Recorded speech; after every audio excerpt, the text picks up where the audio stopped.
there, my name is Dr. Marissa May. In this video, we're going to use the graph to answer some questions. So A asks us, is this graph a function? In order to determine a function, you want to think about, can I put a vertical line anywhere on this graph and only touch the graph one time? The answer is yes. I only touch it one time when I use a vertical line. So that means I am a function. Side note, if a vertical line would touch the graph more than once, then you have to say no, it is not a function. How about the domain here? So when you're dealing with domain, this is looking at the x values. So notice that my x values go all the way to the left and all the way to the right. So we would say that our domain here is all real numbers.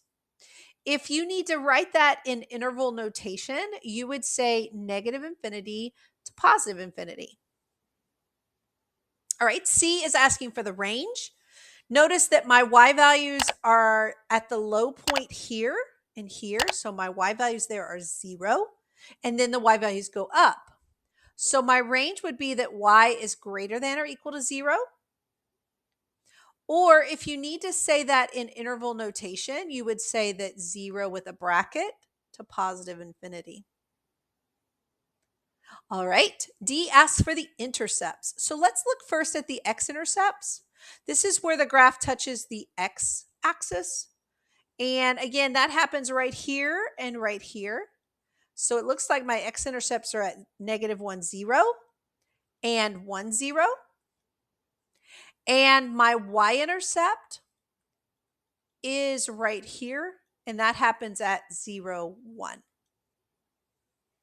Last question about this graph, what is the symmetry? So I want you to notice that this graph, we actually could fold it in half and get mirror images on both sides of the graph.